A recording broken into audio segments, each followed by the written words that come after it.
હવે જોઈશું સમાચાર વિસ્તારથી। સુરત મહાનગરપાલિકા વોર્ડ નંબર 18 ની એક સીટ પર પેટા ચૂંટણી યોજાશે। આ સીટ બક્ષીપંચ પુરુષ માટે અનામત ઈચ્છુક ઉમેદવારને સાંભળવામાં આવશે। પ્રદેશ નિરીક્ષકો આવશે। સુરત ભાજપ કાર્યાલય ખાતે તમામ ઉમેદવારોને સાંભળશે અને સેન્સ લેવાની પ્રક્રિયા હાથ ધરાશે। સુરત મહાનગરપાલિકા વોર્ડ નંબર 18 ની એક સીટ માટે પેટા ચૂંટણી યોજાવાની છે। આ સીટ બક્ષીપંચ પુરુષ માટે અનામત રાખવામાં આવી છે। પેટા ચૂંટણી માટે ઉમેદવારોની પસંદગી પ્રક્રિયા શરૂઆત થઈ ગઈ છે।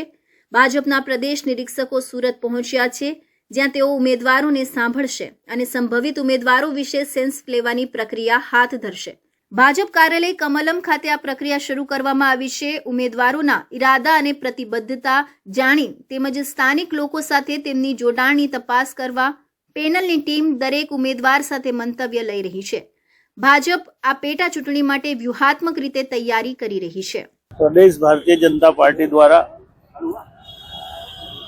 ગુજરાતની અંદર અનેક નગરપાલિકા અને મહાનગર અને સાથે સાથે આજે સુરત જેવી એક દુઃખદ ઘટનાના કારણે એક ખાલી પડેલી એક સીટ અને એ પણ ઓબીસી રિઝર્વ છે અને એના માટેની જે પ્રક્રિયાઓ ચાલવાની છે એમાં નિરીક્ષક તરીકે જ્યારે મારે આવવાનું થયું છે, હવે પછી અમે શરૂઆત કરીશું અને જે કંઈ પ્રદેશની ગાઈડલાઈન છે એ પ્રમાણે એક વ્યવસ્થિત રીતે સારો ઉમેદવાર મળે આ નગરને એ પ્રકારની પ્રક્રિયા અમે પૂરી કરીશું।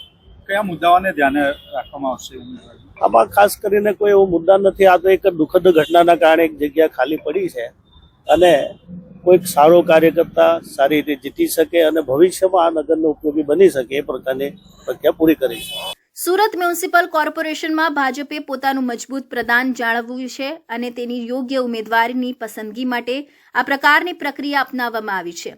આ સીટ માટે જે ઉમેદવાર પસંદ થશે તે ભાજપના નામે વોર્ડમાં પ્રચાર ઝુંબેશ ચલાવશે અને લોકોના મજબૂત સમર્થન માટે મેદાનમાં ઉતરશે।